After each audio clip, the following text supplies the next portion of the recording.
안녕하세요, 아이거입니다. 오늘은 앞에 나와 있는 두 개의 책을 읽고 느낀 점들을 한번 말씀드려 볼까 하는데요. 평소에 건강 서적에 관심이 많아서 이런 책들을 많이 읽는 편인데, 둘 다 예전에 읽었던 책인데 다시 보니 또 감회가 새롭네요. 또 새로운 느낌도 많이 들고요. 자, 첫 번째로 의사에게 살해당하지 않는 47가지 방법, 그리고 아침형 인생을 두 배로 사는 아침형 인간이라는 책입니다. 아침형 인간은 제가 옛날에 정말 오래전에 직접 구입을 한 책이고요. 의사에게 살해당하지 않는 47가지 방법이라는 책은 예전에도 읽었었는데 한 번 더 보고 싶어서 도서관에서 빌리게 됐습니다.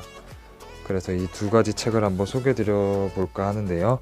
첫 번째로 의사에게 살해당하지 않는 47가지 방법. 이 책은 일본 의사분이 쓰신 책인데 암 관련된 의사이십니다. 그리고 또 주로 전달하고자 하는 메시지는 사람의 자연 치유력을 믿어라 하는 것입니다. 제목 그대로 병원을 자주 가지 말고 의사를 믿는 것도 가려서 믿으라는 것인데요. 이분은 책에서 병원에 자주 가는 사람일수록 빨리 죽고 의사를 믿을수록 심장병에 걸릴 확률이 높다고 말하고 있습니다. 그에 대한 근거 자료로 여러 가지 추적 조사들을 예로 들어서 이 주장의 신빙성을 높이고 있는데요. 또 이분이 말씀하시기를 병원을 자주 가게 되면 검사를 자주 받게 되고 또 그로 인해서 결과 이상 같은 게 발견이 되는데 몸에 해로운 여러 가지 약을 먹거나 수술들을 많이 하게 된다고 합니다. 병원에 자주 갈수록. 그래서 특히 이분이 하시는 말씀이 대부분의 약이 병을 고치는 힘이 없고 부작용이 크다고 말씀하고 계십니다. 또 그 외에도 약 먹지 말고 걸어라, 그리고 또 보조식품에 관한 과대 광고에 속지 마라 등 여러 가지 충격적인 내용들을 많이 다루고 있습니다.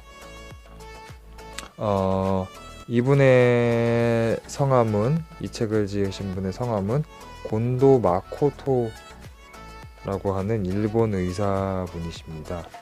그리고 또 이분이 최고의 건강법으로 이 책에서 꼽고 있는 게 뭔지 아십니까? 그게 바로 일찍 자고 일찍 일어나는 것이라고 합니다. 일찍 자고 일찍 일어나는 것이 최고의 건강법이라고 말하는 그 대목을 보고 나서 옛날에 제가 샀던 책이 갑자기 떠올랐습니다. 바로 인생을 두 배로 사는 아침형 인간이라는 책이죠. 그래서 이 책을 예전에 한 50번 정도 본 것 같은데 다시 한번 꺼내서 읽게 됐습니다. 이 의사에게 살해당하지 않는 47가지 방법이라는 책을 읽음으로 인해서 아침형 인간이라는 책은 정말 나온 지 오래됐는데요. 사이쇼 히로시라고 하는 이분도 의사십니다. 이 책은 솔직히 제가 사기 전에 한 3-4번 정도 읽고 이 책은 구입해야겠다라는 마음이 들어서 구입을 한 책입니다. 근데 이 의사에게 살해당하지 않는 47가지 방법이라는 책도 정말 괜찮은 정말 좋은 책인 것 같아서 개인적으로 구매할 생각입니다. 여튼 아침형 인간은 역시 여기에도 주옥 같은 말들이 많이 있었는데요. 이 책도 일본 의사가 쓴 책으로 건강서적이라고 생각해서 솔직히 구입을 했는데 건강서적의 내용도 있긴 하지만 제가 보기엔 자기계발서 쪽에 더 가까운 책인 것 같아요. 우선은 가장 적절한 수면 시간으로 11시부터 5시까지 자는 걸 이 책에선 추천하고 있습니다. 그리고 그 이유는 그 시간대가 여태까지 선조들이 생활했던 가장 자연스러운 생체 리듬이라고 하는데요. 그리고 건강 장수하는 사람 중에는 또한 야행성이 없다고 합니다. 근데 주변에 봐도 그런 것 같아요. 할머니, 할아버지 분들도 그렇고 장수하시는 분들은 보통 다 아침형 인간의 생활을 하시고 있는 것 같습니다. 또 이 책에서 말하고 있는 생활 습관의 가장 중요한 3요소는 수면, 운동, 식사를 꼽고 있습니다. 이 세 개의 중요성은 솔직히 말씀 안 드려도 여러분이 잘 알고 계시죠? 네, 잘 알 거라고 믿습니다. 그리고 이 책에서 오전 시간에 특히 아침 6시에서 8시까지가 머리가 가장 맑은 시간이라고 하는데요. 또 그 시간이 굉장히 이성적인 시간이라고 합니다.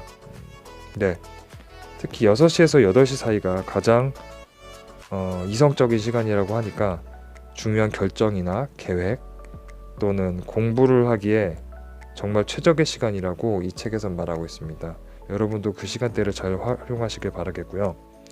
또한 성공한 사람들의 사례를 통해서 왜 아침형 인간이 되어야 되는지 이 책에서 설명을 하고 있는데 여러 가지 사례들, 그리고 또 성공하신 CEO 분들 그런 분들의 사례를 읽다 보면 이 책의 주장에 대한 신빙성이 더욱더 강하게 나타나고 있습니다.